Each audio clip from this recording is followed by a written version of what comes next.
Hi everyone, Farmington Mayor Nate Duckett.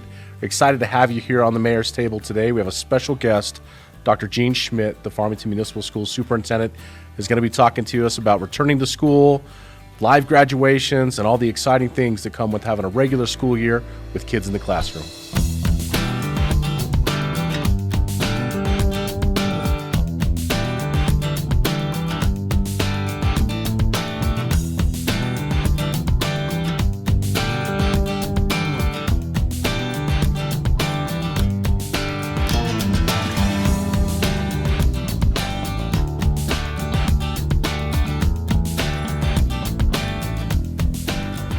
Hi everyone, Farmington Mayor Nate Duckett. Thank you for joining us for another episode of the Mayor's Table. I have a special guest with us today, and it's a very timely conversation with Dr. Schmidt, Farmington Municipal School Superintendent. Dr. Schmidt, thanks for joining us. Mayor Duckett, I am delighted to be here and looking forward to this conversation. Well, I tell you, it's a great time for us. You know, we schedule these things out in advance when we're going to have guests on the show, and it just happens that this gets to be the week of some really big news coming out of the Department of Education that I think most people are probably aware of now. But just to give some context to the timing, you know, today is March 9th. So it's Tuesday, March 9th. Tomorrow, Wednesday the 10th, we'll find out how we're doing in the red to green categories. But yesterday, New Mexico Department of Education came out and said they want to have all schools open at 100% by April 5th. Yes, it was such a welcomed bit of news to have Secretary Stewart go on a press conference via Facebook to announce that schools will be allowed to fully reopen. Just think about that, Mayor, fully reopen. Imagine how anxious you are for that for the town, but for the school, that's 10,500 kids have been waiting for that invitation. We're almost at 1 year now since it was March 15th, or the announcement was on March 11th, I think, last year when we were going to shut down for those 2 weeks. So just to think it's been almost a full year, and now the idea that we're going to be allowed to go back to school at 100% capacity, it's almost surreal. Like, just to think about that we haven't been doing this thing that we've done our whole lives for an entire year. So I'm very excited. I know my son and daughter are obviously very excited. And what does that mean, though? Well, I've already had questions since yesterday. Well, does that mean that my student can perform in the band? Is there going to be orchestra? Are we going to have prom? What's that? Graduation. I mean, it's got that whole, because a lot happens in schools. Yes. I mean, there's all sorts of activities and clubs and things outside of just the daily learning. So what does it mean to be fully open April 5th? Well, let me begin by sharing with our community the importance of the efforts of Mayor Duckett to even help us get back in school. You'd be very pleased to know, and I would say not surprised to know, how many telephone calls, reaching out to the governor's office, talking to our senators and our legislators, and just advocating on behalf of the school system as to how important it is for our kids to be back in school. So let me personally thank you for that. Well, it's very kind of you, but let me just throw it back at you. I mean, there's school districts in our state that don't want to open. And you have been an advocate from the very beginning of taking a responsible, balanced approach to getting kids in the classrooms where you know they're going to benefit the most. So really, to you and your staff, thank you for supporting the community and what I believe is the overall arching belief of individuals here. They want to see their kids in school. So thank you. I think we share that mutual appreciation. Yeah, we do live in a community that values public education and wants their kids back. So to answer your question, it is very exciting. And even in the short while since the Secretary's announcement came out, we've received a lot of calls thanking us for getting our schools open. And I think importantly, wondering how we're going to do that. Right. Because we've gone from a hybrid where kids have been going to school 2 days a week, and now to a scenario where we're going to fully reopen.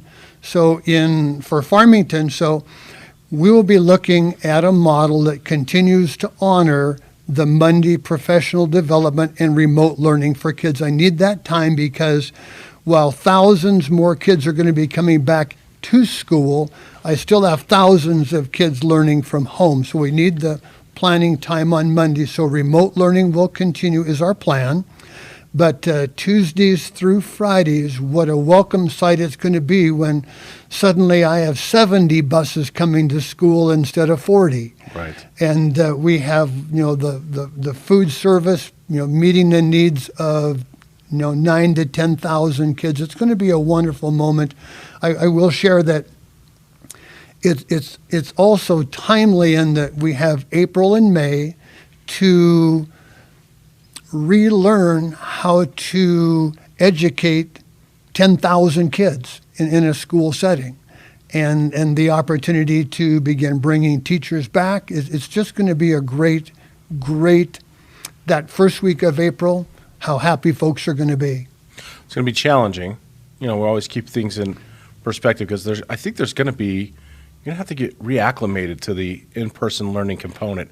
I mean, I've got a child in public school who's done a lot of schooling at home in his bed, in his shorts, hanging out. And so that's going to have to, he's going to have to transition now. And he's obviously there 2 days a week now, but he even made a comment the other night that, man, there's going to be a lot of stuff going on, Dad. I'm going to have, 5 days or 4 days a week of actually having to go to school, and then I'm going to have sports afterwards. And I'm like, oh, it's going to be like regular life. Yes. Yeah, it's right. But the idea, the mode I think a lot of people are going to have to shift into is every day I'm going to have to be up at 6:30, 7 o'clock now. That hasn't been the case, for a year, and getting back into those usual routines, which is going to be healthy, by the way. I really believe it'll be healthy for the community in general to get those routines back, because a lot of things happen when you kick off your day, getting your kids to school and getting them ready, and it gets you charged up, I think, individually to go out and do that. So let me go back and just share for a few minutes the importance of the message we began our conversation with, and that's we're waiting for tomorrow's, because today's Tuesday, tomorrow's Wednesday, in which we're going to learn if we're green or not. Sure. And I wanted the community to know that how active you've been in promoting that message. You, Mike Stark, and a bunch of others in town have been very proactive. If we go green, we're going to get to reopen. And so it's with excitement that, I'm hoping that next Monday or so that announcement is out there, because you asked a question moments ago, so what about music, art, drama, the specials, as Daniel Fair would call them? Right now, we can't do those indoors yet. We'll be practicing the band outside. Sure. But if we can get to green, if we can get to turquoise, then we get to bring people back into the buildings. And so that's still an important message for our community, is the work is not done. We get to this place that it looks like we're going towards green, but it still takes vigilance to get there. So to all of my teachers, and the community, my teachers especially, we will have a large push to finish off the vaccinations.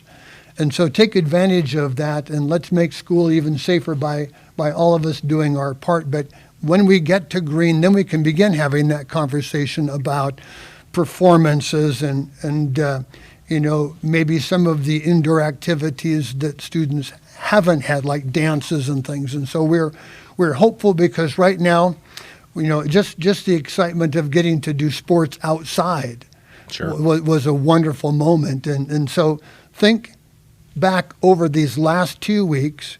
Literally, you can't go to a football game, to now you can. You can't send all your kids to school, but now you can.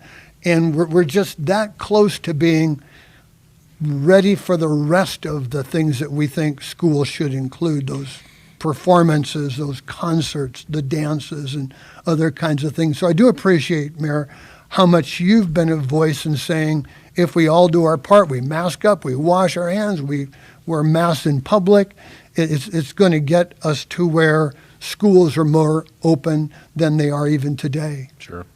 Well, green will get us in a lot better place for on a number of different levels within the community. Businesses, of course, being associated with the red to green as well. And then we go to turquoise. And I've made jokes that the next color up is going to be uranium, which is a vital resource for New Mexico. Yes. So, but going back, so there's a lot of work that still needs to be done, and I'm happy to see that they're prioritizing the teacher vaccinations or vaccines going out this month. this is something we pushed, in January when the vaccine rolled out, that if we were going to get kids back in school, we should make the environment as safe as possible for the educators and also the staff, because it's not just the teachers in there. You have a lot of staff as well that's supporting the schools. Do you know at this point how many teachers in your school district have received the vaccine? Do you have any idea of percentages or anything like that? I have a good guesstimation, and I appreciate that question, because this will be my challenge match for next Monday when this airs, is that there's still time. But I'm guessing 40% of, we have about 1,400 to 1,500 employees, and so I'm pushing, somewhere about 40%. I will say that it's some people have vaccinations through other means and methods, and so Sure. I don't know the full number, but the numbers that we understand are very positive and suggestive that teachers understand the importance that little act does to get other kids back in the classroom. Yeah. Well, so that's a good number. 40% is good to know. The goal is to get as many people as want the vaccine, in the schools, to have them done by the end of March.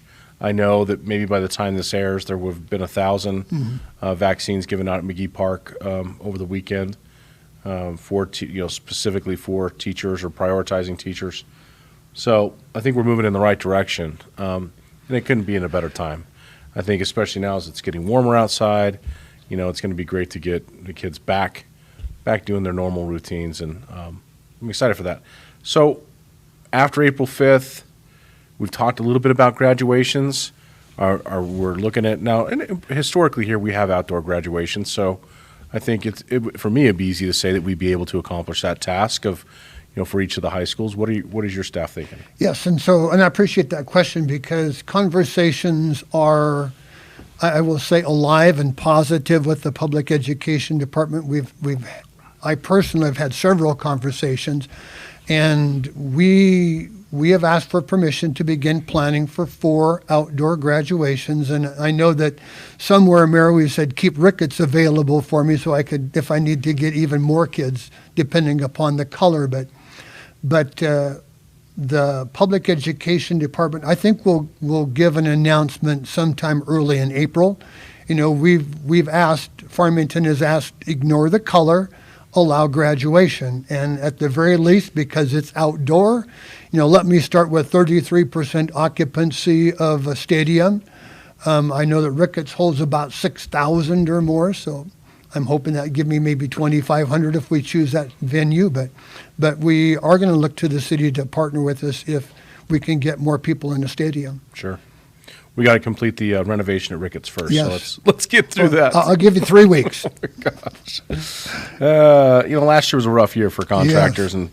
and so we're running up against that deadline. But no, obviously, and what I appreciate about the open communication that at least during my tenure as mayor with your office and your staff and with your governing body, I mean, it's we've always maintained a really positive outlook for how we can all work together to benefit the community. And I think it's a unique thing, and there's a lot of unique things I really like about San Juan County and the city of Farmington. But the way that these government entities have found a common thread to work together on, even in the most challenging and difficult times as we faced last year, just shows the level of leadership within each of our organizations. So, I'm very blessed, honestly, to be here where I'm at right now, working with you and your group, and for the benefit of our students. Looking at, this is a document that this NMED has provided for full entry, and I imagine this is going to be open to the public. You can Yes. access this on the NMED website. A lot of good information here for parents that they need to know.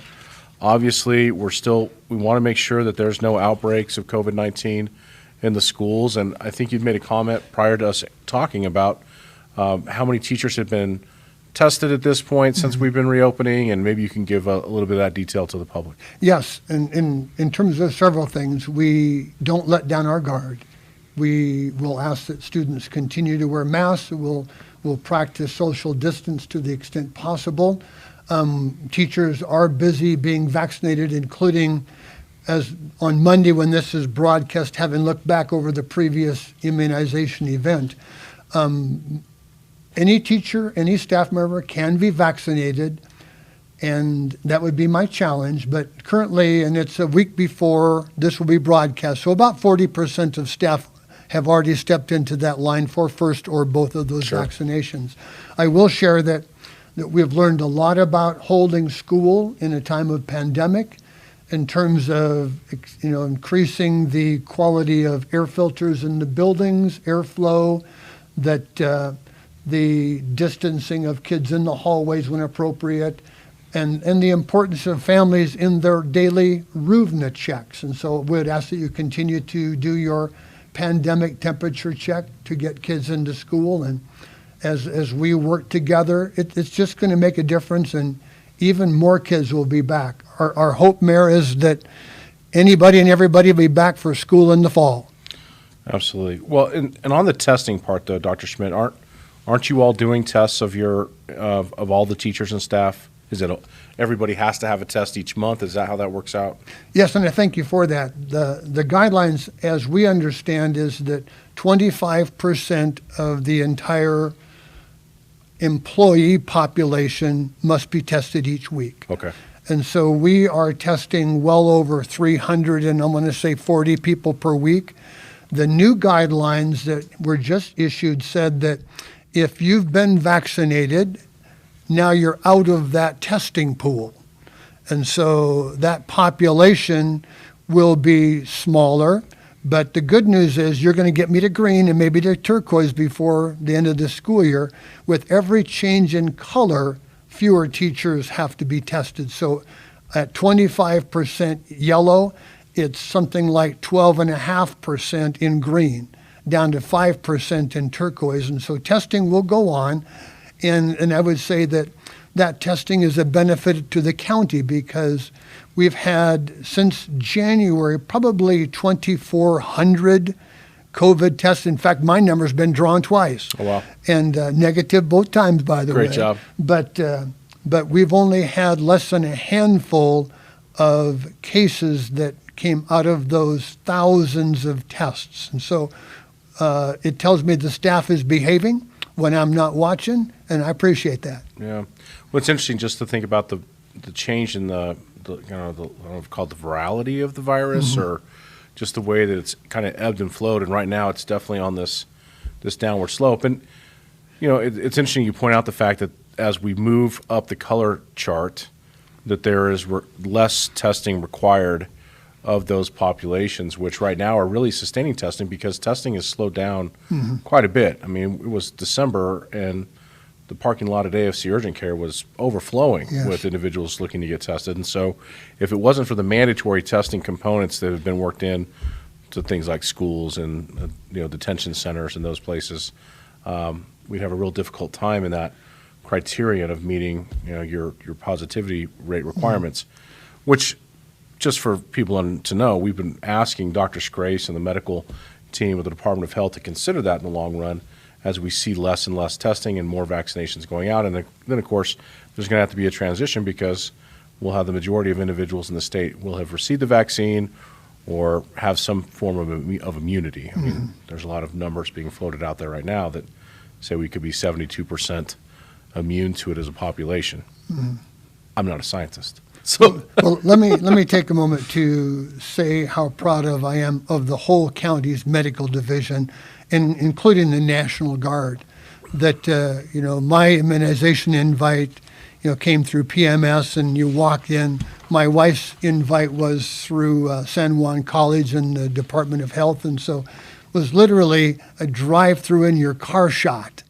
And I'm just thinking they've really streamlined the process. You're in and out of there in 15 minutes, including the wait in the parking lot. But it really is, it speaks well that National Guard came to town to help you and that the people in town were ready to do the work for you as well. So, yeah, at this level, it's been really interesting to be able to have access to individuals like Dr. Scrace. A few weeks ago, obviously, we were concerned about the fact that 1/1000% had kept us out of yellow, but